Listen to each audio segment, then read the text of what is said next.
Hello, I'm Deborah Clemens. Welcome to the Fulbright U.S. Student Information Session. Today is April 23rd, 2021. And we may have a few people join us as we go through this, but we're recording this session so that we can make it available to others who might not be able to attend at this time. You are welcome to unmute yourself and ask questions as you need to during the presentation for the live presentation. And also, I'm just putting into the chat a form that we're asking people to complete so that we can keep track of the numbers of people we talk to about this program and be able to track our numbers to report back to Fulbright IIE at the end of the year. So you can also put things into the chat, but please feel free to unmute as questions come up. All right, so I'm going to be going through a PowerPoint presentation, and then I'm going to be opening the Fulbright US Student Program website so that we can go through some things that are in the website. And we'll also look at a location where you can find out about other PSU students who have gotten Fulbright awards. So we will begin talking about the recently opened competition for US students for the Fulbright program. This is a program that was started in 1946 when, following World War II, Senator J. William Fulbright went to Congress and said, hey, we need to do something to help avoid these kinds of conflicts in the future. We need to better understand each other, better understand other nations, other peoples, other communities around the world. And so the Fulbright program was started with mutual understanding in mind and trying to build better partnerships around the world. It's kind of soft diplomacy program that has been going and getting stronger over time. So there are many, many countries a person can go to today that were not part of the program initially. Diversity and inclusion are very important to Fulbright as we hear about these kinds of things in all kinds of institutions and organizations today. Fulbright is looking to offer awards to people regardless of race, color, nation, origin, sex, age, religion, location, socioeconomic status, disabilities, orientation, etc. So its aim is to look at all the societies around the world and try to understand better each other. To basically be eligible for this program, you need to apply while you are a graduating senior, so in your senior year, or a recent graduate, so you recently finished a bachelor's degree or a master's degree or something like that. You could be a graduate student while you apply, or you could not be a student and just be early in your career, including professions such as the creative arts, performing arts, music, and things like that. You have to be a US citizen to apply for this particular program. You have to have a bachelor's degree before the start of the grant. So applying while you're a senior is fine. You should not have a doctoral degree at the time of application. But you can be working toward a doctoral degree when you apply. And then there may be some country-specific requirements, and we'll look at a couple countries a little bit later to talk about that. Let's see. So what started with just a handful of European countries back in the late 1940s, this program now offers awards to more than 140 countries, more than 2,200 different types of awards, And mostly they're broken down into study research grants and English Teaching Assistantships, or ETAs. And these programs typically are between 8 and 10 months. And you can see here some numbers about how many people get awards for this program out of the different types. The benefits of the program are that Fulbright will cover round-trip airfare. They give a monthly stipend while you're in the country that you're studying or doing research or teaching in. They offer a basic accident and sickness benefit. But if you have other kinds of insurance, maybe on a parent's plan or through some other organization, you should hang on to that, because it will be far more robust than just the accident or sickness insurance that Fulbright is able to offer. And there may be some other benefits like support for dependents. I have seen a few families go on the Fulbright US student program over the years. There sometimes is a research allowance. There's tuition available sometimes for certain types of programs, language lessons sometimes. Enhancement activities might include all the Fulbrighters getting together in a particular country and having a conference, or meeting at the ambassador's estate, or meeting with government officials, different kinds of historical trips, perhaps visiting historical sites. And then also Fulbright is committed to giving some accommodations for disability. And they don't ask about disability at the time of application. That sort of information comes out later once a person has been offered an award. After the grant, after the award period is over, you are always a Fulbrighter after that, and are eligible to be part of a network of alumni who have had Fulbrights. And I also work with the Fulbright Association here in the state of Oregon. There's a State Department alumni website that you would be a part of as well. Anyone who has a Fulbright or several other types of scholarships, fellowships, is eligible for 12 months of non-competitive eligibility in hiring when they apply for federal government jobs. So that can be really valuable as you go to look for work after a Fulbright.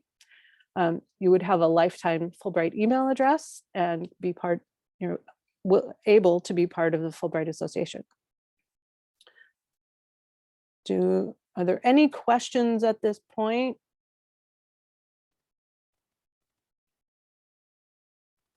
If I hear none, then I will, oh, I see a chat, something in the chat. Where's my cursor? Not yet. Okay, great. Feel free to unmute yourself if you do come up with a question. So I'm going to keep going here. Application components are a lot of basic information that you would fill out in an online form. Things like your name, address, where you're going to school, employment information, awards you may have had, but it also a very basic abstract, which country you're interested in going to. You must pick one country, and if that country offers several programs, you have to choose one program within that country. And it will ask you about your future plans as well. There are 2 essays involved in the Fulbright application. One is a statement of grant purpose, and the other is a personal statement. If you're applying for research or study, it's a 2-page maximum essay, 12-point font, Times New Roman, 1-inch margins with a header at the top of the pages. They give you all these instructions, and I'll show you where to find that on the website. So 2 pages to describe what it is that you want to do. And if you're applying for an ETA, an English Teaching Assistantship, then it's a 1-page grant purpose, and they'll give you some prompts, some things to try and address while you're making your application. The personal statement should work with the statement of grant purpose, but not be repetitive. That's the place where we want to find out more about who you are, what brings you to this Fulbright experience, and what your goals are, or some anecdotal information about something that makes you want to do this thing that you're so passionate about doing that you want to go to this other country. You will need three references.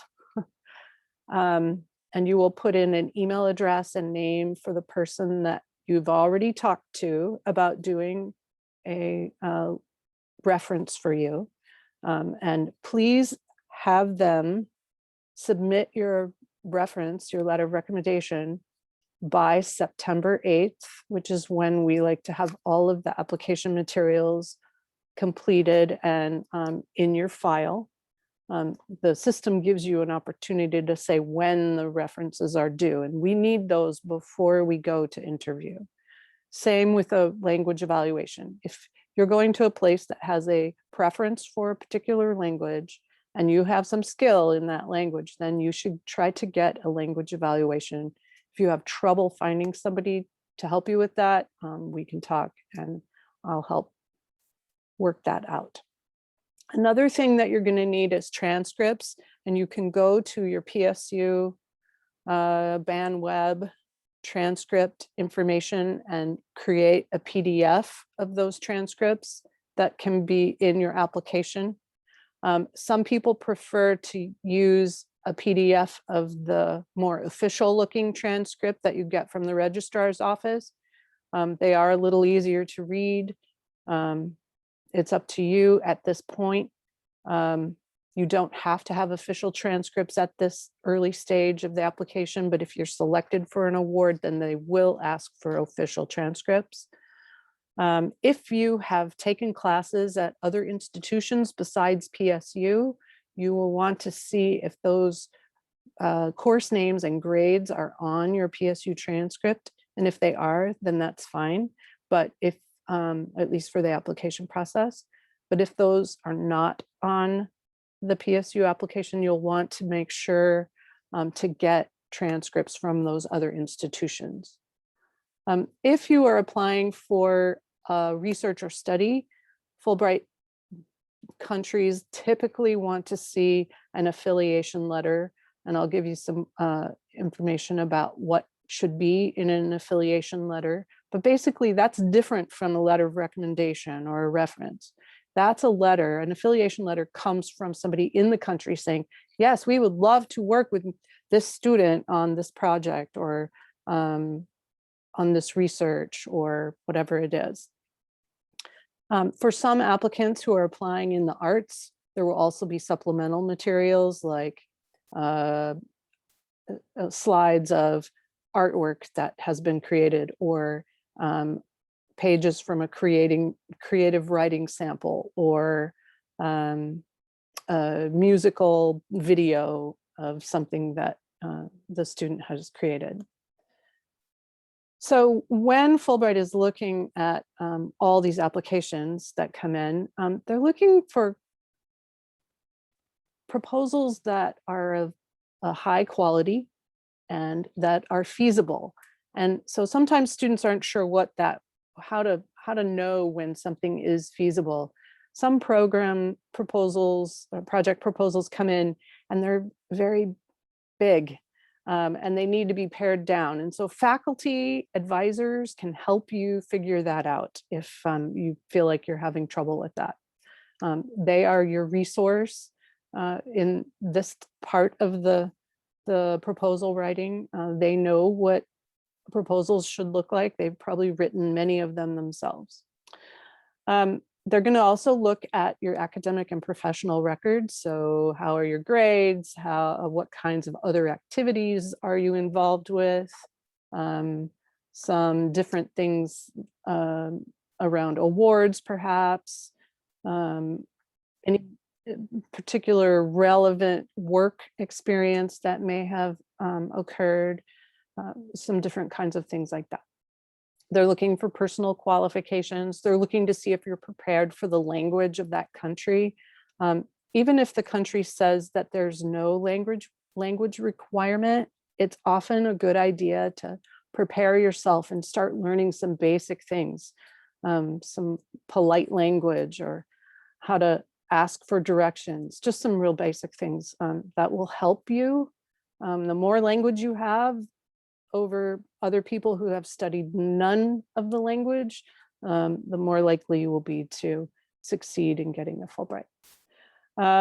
They're also looking for particular factors that are established by the Foreign Fulbright Scholarship Board. That's a group of appointees who may be government appointees or academics or other people like that. Sometimes we don't know who those folks are, but they are probably very well traveled and understand foreign policy pretty well. So think about them as part of your audience when you're writing your essays. They're also looking for how your proposal or your essays address the Fulbright program goals of mutual understanding and helping people understand about what it's like to really be an American. It's not just what they see on the news or in the movies, and vice versa. You're trying to understand more about that country and bring that information back to the US, to whatever your future career professional goals will be. There may be some requirements that are important for the individual country, and we'll look at that. And then Fulbright, of course, is looking for diversity, so they do consider that as they're looking at their applicant pool. Over the past few years, the IIE staff, the people who manage the Fulbright US student program in New York, have put together some lists of countries that have had fewer people applying. So if you're not sure where you want to go, some of these might be places for you to think about and consider. It might mean that your chances are a little better because not as many people apply for these countries. And then the timeline. So we're in the project design and start your application part of the timeline. PSU has a campus deadline of September 8th. Before midnight on September 8th, we would like to have all PSU applicants submit their application. Once the applications are submitted, I and a committee will be reviewing all of the materials, and then we will bring you in for an interview. Either it will be an in-person interview or it will be a Zoom interview like we did this last year in September. We hold the interviews the week before fall term begins. That's a good week for the faculty. They're not as busy in classes or in meetings. So that is the plan again this year. We've been doing it this way for quite a while. Once the interview is done, you'll be able to take notes while we do it. It's like a 30-minute discussion. We're trying to help you. We're asking you questions, but we're also making suggestions about ways to strengthen an application. So I unsubmit applications after the interviews, and you have the opportunity to make changes. And then you need to resubmit your application, usually within about a week, so that we have time as a Fulbright selection committee for our campus. We're writing an interview summary and adding it to your application. So that's like another letter of recommendation most of the time. And then all the materials, all letters, all affiliations, all those things should be in before 5 p.m. Eastern time on October 12th. And so that's a time when, you know, I'm working often with students and reviewing maybe some edits or some things like that. Or you're working with your advisor on some edits or gathering a little bit more information. So October 12th this year, the national deadline occurs. In November and December, then there are national screening committees that are looking at every application that is submitted. We don't take applications out of the pool during the campus process. That does not happen until January when National Screening Committee results come out, and you would get an email saying that your application has either been forwarded to the country or you have not been selected. Of course, anyone who's not selected is always welcome and encouraged to apply again the next year. For those who have their applications forwarded to the country, then there may be some additional things that that student needs to submit. Maybe they're going to have a short Zoom or phone call with people in the country, because maybe the country selection committee has a few questions. Maybe they're going to ask for some paperwork, some form that you fill out. It's hard to say. Different countries have different things that they're looking for. Once that process has happened, then usually in about mid to late March and into April, we start hearing from countries that are offering students an award. And so there are three things that can happen at that point. Either you're offered an award, or you're on an alternate list, or you're not selected. And so information about awards and alternates, that happens throughout spring. I've even seen sometimes some final selections happening into June. They try and get them done sooner than that. But that is the process and the timeline. And I know it's a long timeline. It can be 18 months from beginning to, or from when one first starts an application until they actually get to go on a program. This is the last slide, and then we're going to go to the website. And I can make these slides available in another, well, we're recording this, so you'll be able to watch this again if you missed anything or you want to go back over anything. But Fulbright has lots of really great resources on their website, through a Twitter page, a LinkedIn, a Facebook page, Instagram, and on their website. Lots of webinars. They're available to answer your questions. I am too. I'm happy to answer your questions as much as I can. I've been doing Fulbright advising for 15 or more years. I'm not really sure now. It's been a while. And so I've seen a lot of things come through, a lot of questions, a lot of changes, but I'm happy to help you. And there's also some great videos and at Vimeo and on YouTube and some different things like that. So we are going to now go to another, to the website, and any questions yet?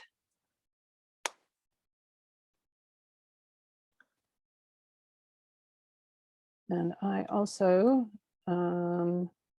want to, if you joined us a little bit late, or if you didn't do it yet, I just put a form into the Google chat. We're trying to keep track of the people that we receive here at these presentations. So I would love to have people fill out that little Google form and let us know that you were here. Okay, so that is not what I wanted to bring up. What happened? Let me try.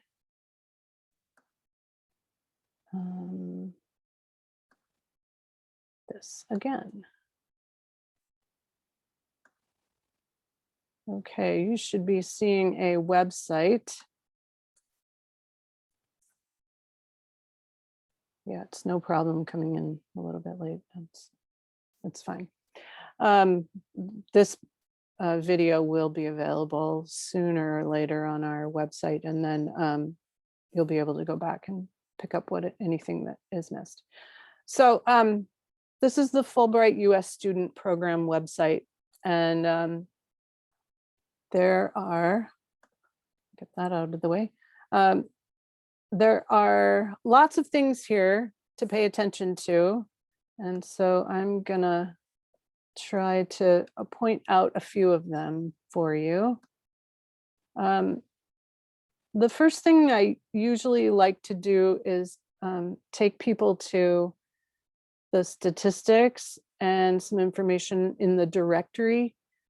This year, Fulbright moved those items to the bottom of the page. So statistics is now down here. If you know where you think you want to go, you can spend some time looking at information about how certain countries have, how many people have applied in recent years to a country. For open study research, Australia shows us 86 people applied in the 2018-19 cycle. 4 were awarded. Those are some pretty steep statistics there. Over time, maybe they add a few more awards in certain years and maybe not. They have different types of awards in some countries, whereas in others, there's only maybe 1 or 2 options. I believe China is not an option at the moment, but maybe it will open up as we go through the summer. Sometimes countries go on the list of opportunities for applications and off the list, depending on how the relations are between our country and theirs. So here's like Indonesia, for instance, 37 people for 15 awards one year, then 52 people applied for 14 awards, and so on. And for English teaching assistants, it's a little bit different, but it just gives you an idea of, what are the odds of getting something like this. So I show that because I think it's a really good place to spend a little bit of time. And again, that was at the very bottom of every page of this website. I'm going to get out of here.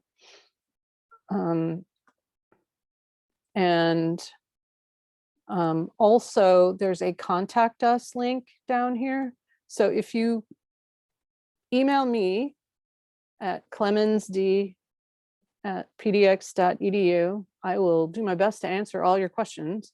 But sometimes you have a specific question that's maybe for somebody who's an expert in that particular region and you want to reach out to that person, you can do that. Or if I'm not available in the time frame you need a question answered, you're also welcome to contact the folks who do general application inquiries, or it just depends on what your needs are. But know that there are people in Washington, D.C. who are happy to help you. And if you have technical problems with the application, then, the link contact us at the very bottom of every page is your friend. Okay, so back to the main page. Under the About drop-down menu, there's lots of different information that I just went over in the presentation slides. So what is the program? What's the eligibility? Yes, you need to be a US student or a US citizen, and you could be a student, but you at least need to have a bachelor's degree before you can actually go on an award. So there's some things like that you would see here. I talked about competition selection, a little bit about award benefits. Here's a really good place for you to spend a little bit of time. Videos and tutorials are available, and this is where they are located. Different other kinds of webinars are available. Maybe they're doing a specific webinar on applications to Africa, because there's maybe something very specific about going to Africa, or applications specific to ETAs versus doing a research project, or just different kinds of things. So spend some time looking at that. There's the diversity and inclusion that I talked about in the slides. Some outreach partners. This is a new page on the website, so I haven't really explored it very much. But it is talking about 2 other programs that I work with. I work with the Boren Awards and Critical Language Scholarship. Those are things you might also want to consider, and a bunch of other possible awards, scholarship programs that you can consider applying for. So that's nice to see. Countries, let's look at a few countries. We were looking at Indonesia a few minutes ago in the statistics, so let's go there now. I like this one because it has the two basic types of awards. They have 15 open study research awards that they're offering in this next cycle. This is for programs in starting fall 2022 into spring of 2023. So if a person is interested in applying to Indonesia, for instance, they would click here and they would start to learn a little bit about this award. What's the profile of the candidate that Indonesia is looking for? What's the grant period? Oh, look, this one has a flexible start date. That's nice because not all of them do. Is there an orientation? It says that there's a pre-departure and an in-country orientation, and that's really helpful. Sometimes it's one or the other. A little bit about who the candidate, what the type of candidate is that they're looking for, whether they're going to accept people who have a bachelor's degree or a master's degree or someone who's working on a doctoral degree. What is the language proficiency? And it says novice, so starting to build some proficiency in Indonesian, while it says is not a requirement, having some skill with the language and starting to have a plan on how you're going to build that is important. Critical language enhancement awards are sometimes available with certain types of awards or countries. And so if you wanted to have some extra funding to help pay for working on language while you're in country, this is a little bit about that. The Critical Language Scholarship, by the way, offers Indonesian, Bahasa Indonesian as one of the languages they do. So that's an interesting program to pair with a Fulbright, applying for a CLS, and then maybe the next year applying for a Fulbright. For Indonesia, they're looking for independent study research. Do they want you to apply for a graduate degree enrollment program? No, they don't. And then if you're applying for this country, it's giving you some information about affiliation letters, what kinds of things they want you to pay attention to when you're doing an affiliation letter, whether there are any fees, what the housing arrangements might be, anything special about eligibility, like here it says dual citizens are not eligible, and just some basic other instructions and maybe some important things to know about for a visa, whether there's any this country has a lot of really good information. Some countries, although they're all laid out similarly, don't have this much detail. So it's really important to look at all this kinds of stuff before you start an application. Indonesia says dependent support is not available. If you were to have specific questions about the country, you could contact and look at their website for the embassy or contact the Fulbright Commission there. And then some additional resources. So all of the country pages, especially for research and study, are going to be laid out in a very similar fashion. Sorry, it's taking me a second to scroll back up here. I'm using a rather old machine today. I want to go back to where we were a moment ago. And now let's look at the ETA, the English Teaching Assistant information. As you'll notice, the information is laid out in a fairly similar fashion to what we just saw, but it's more specific for people applying for an English teaching program. And so you just need to make sure that you read all of this, go back to it, make sure that you're addressing the kinds of things that the country and the program want for an applicant. Here it's talking about a supplemental project. Many ETA applications need to have some kind of a supplemental project. Sometimes people will do some volunteer work. Maybe they love to garden, and so they want to get involved in some kind of a community garden project while they're there. Or sometimes I've had people who are theater majors and they want to have a little community theater that's going to learn and perform a play, or just whatever it is that is something that you're passionate about and that makes sense for you. It could be a small research project. It just needs to be flexible because typically English teaching assistants are placed in a particular location. And so you may not have like, oh, I want to take university classes as my supplemental project, but there might not be a university in that region or in that city where you're going to be at. So it needs to be something that's very flexible and movable. Here they're talking again about language proficiency.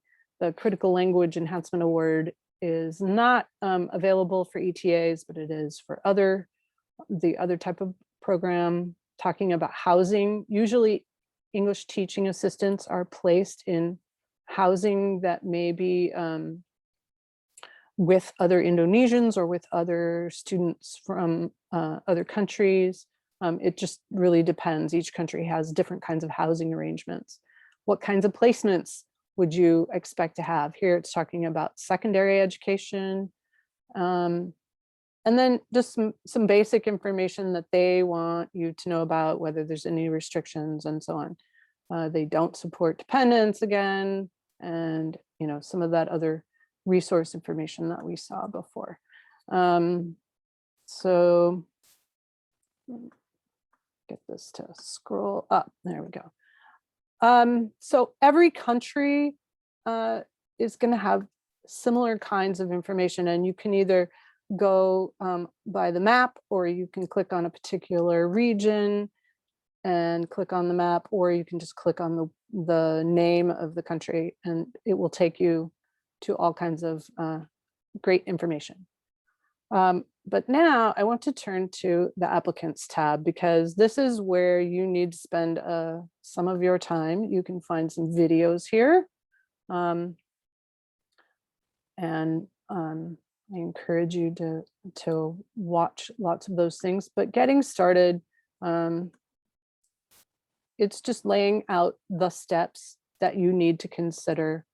Am I eligible for this program? Make sure that you are a US citizen. You are either a senior while you're applying, but you don't have a PhD yet. You can be a student or a recent graduate, or not a student. Maybe, we work with PSU alumni who are within about 5 years of having graduated, and that's fine.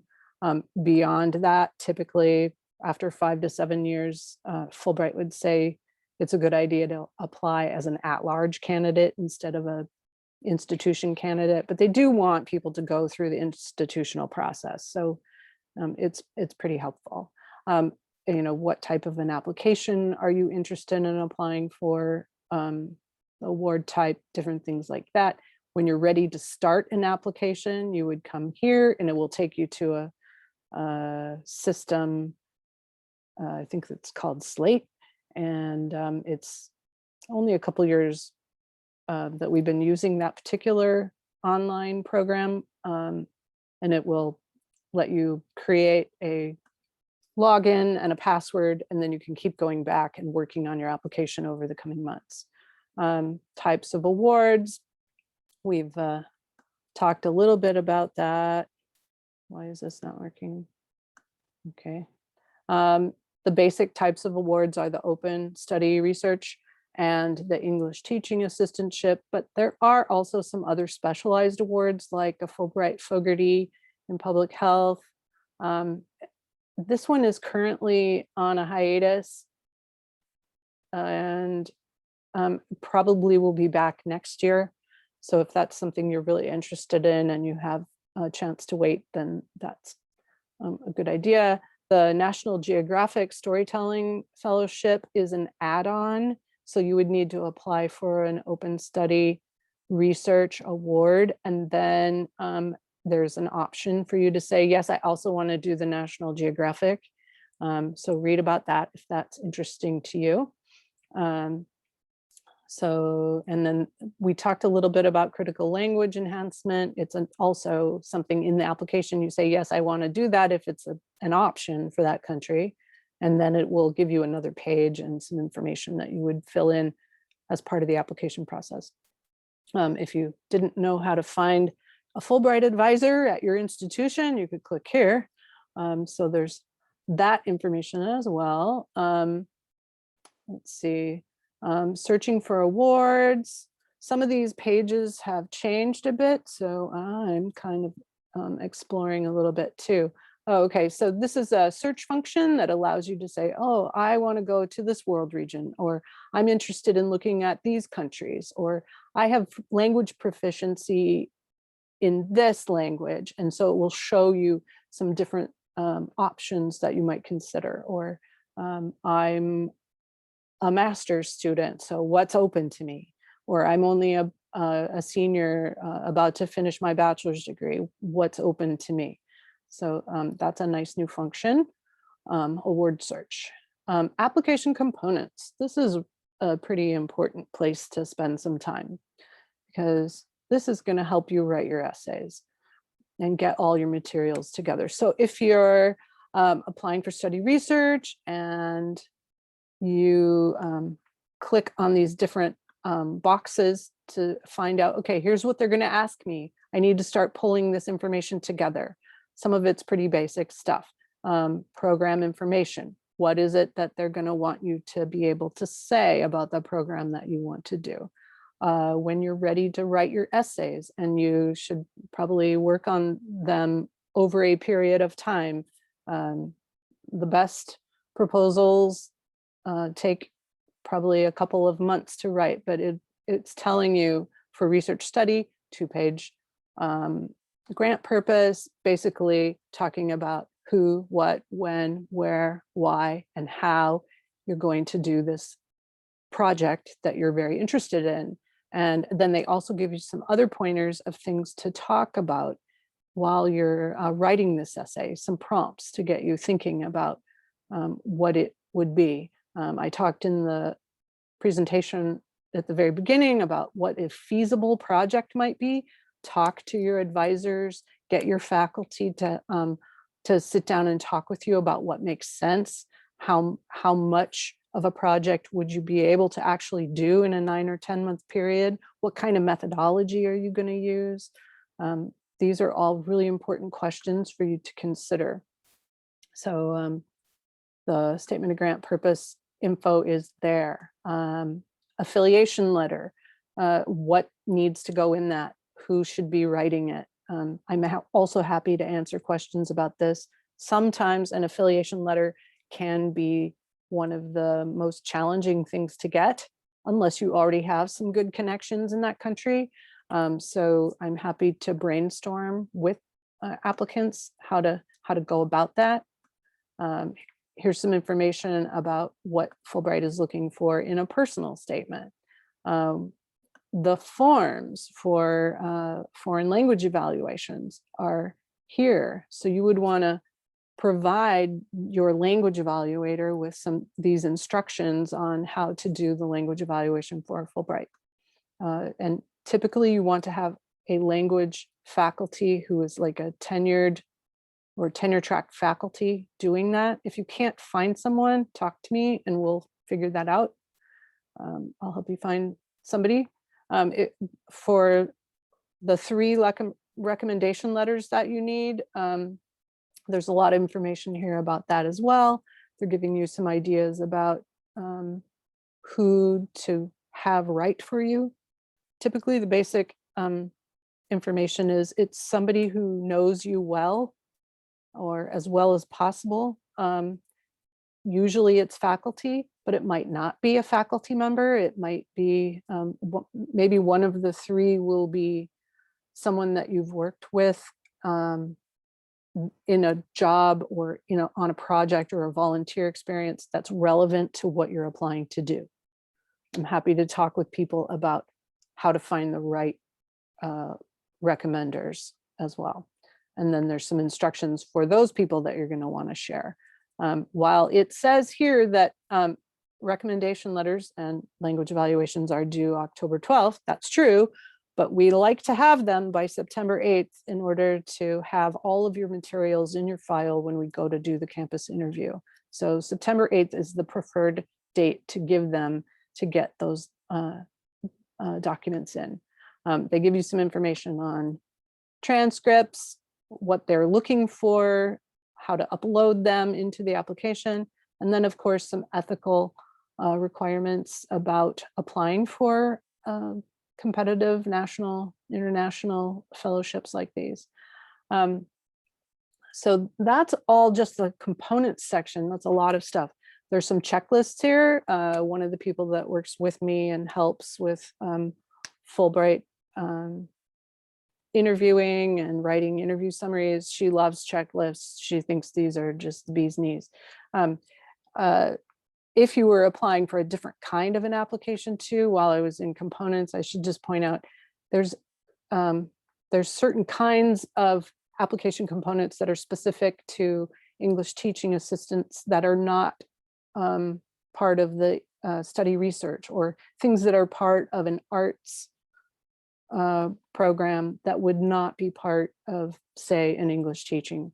So be sure to look at the application components for the thing that you are planning to do. Other information sessions similar to what I'm doing for you today are available, and you can find out about those here.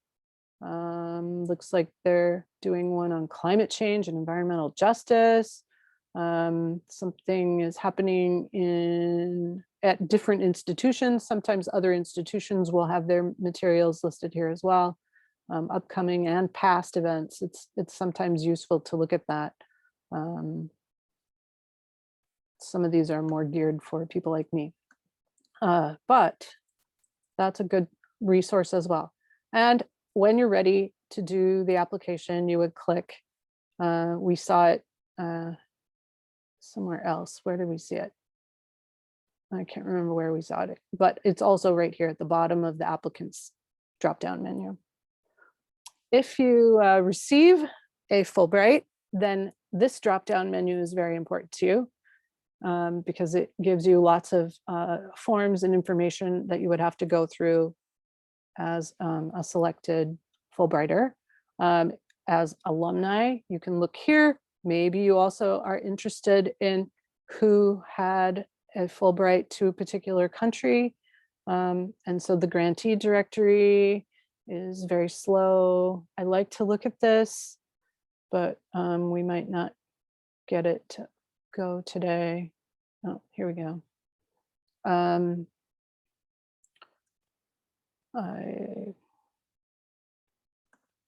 Let's say you were interested in Armenia.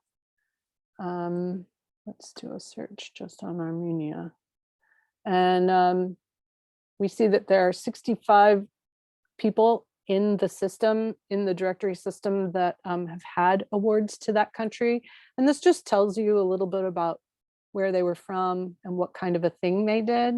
Here's somebody who was a law student, a history student, anthropology. But when you click on a person's name,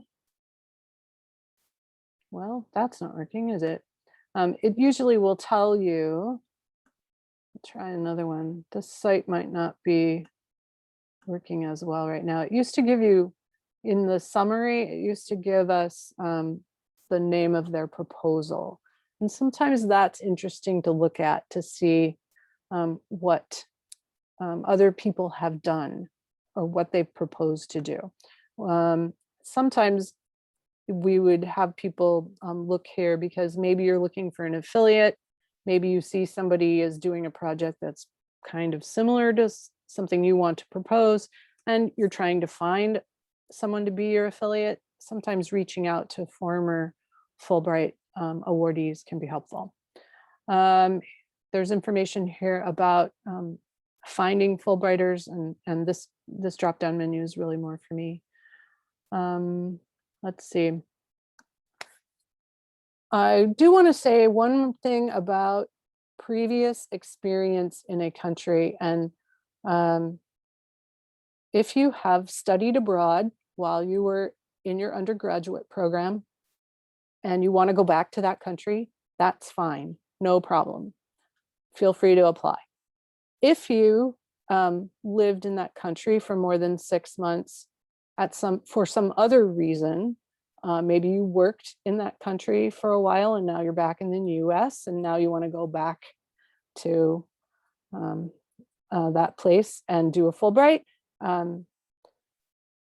just know that you can still apply for that country, but Fulbright does give preference to people who have not lived more than 6 months in a country, except in a study abroad situation. And I hope that makes sense. It's a complicated prior experience kind of thing, but let me know if you have questions about any of that.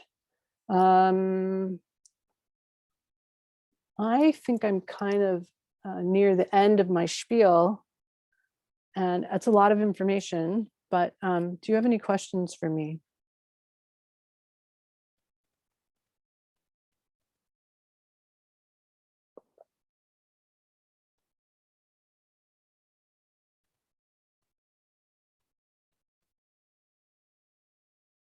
And you are welcome to unmute yourself if you want to talk with me about anything, any strange question that you think you might have.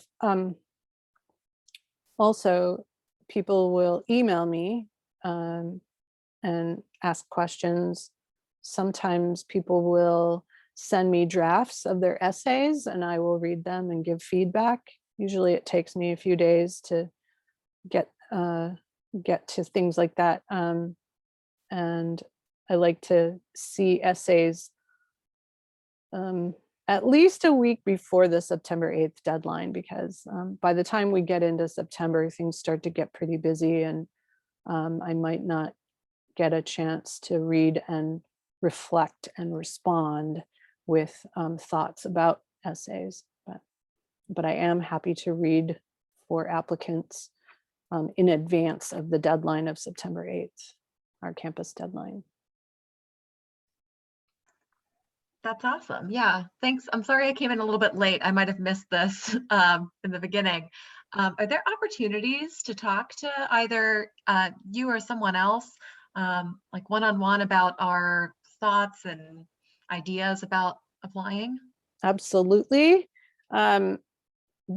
You should have my email address, and if you found your way here, you should have it. But if you don't, I'll also take you to the fellowships page that we have for PSU. My email address is in here in a number of places. We updated our website this last year, so it's not always as obvious. I don't see it right here.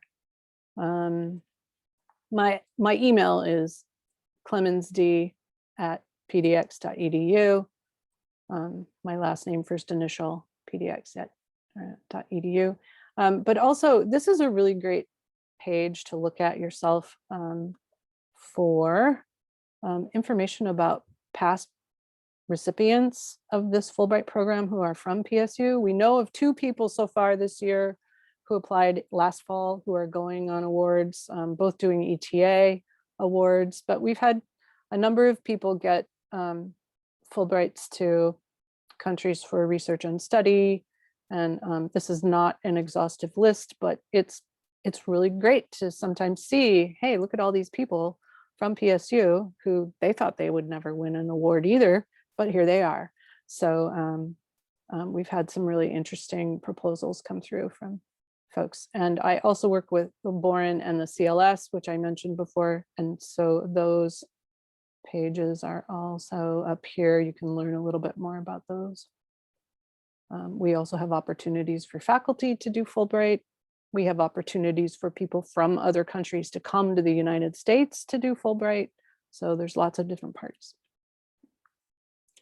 And if you want to meet with me one-on-one, send me an email and let me know some times or days that work best for you. And we will figure out either a way to have a Zoom meeting or a phone call, or we can email it, whatever works for you. I'm open to that. I'm around during the summer. I'm on a 12-month appointment.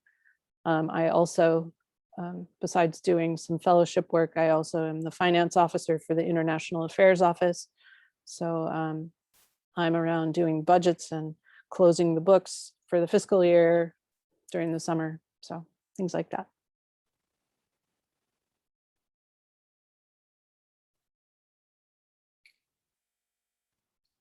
right. Well, if there are no more questions, I will let you go about your day, and let me know if something comes up, if you get started in this and then you're like, wait a minute, what's that mean? I'm happy to try and answer your questions. Thank All you right. so much. Yeah, you are welcome, and have a great day.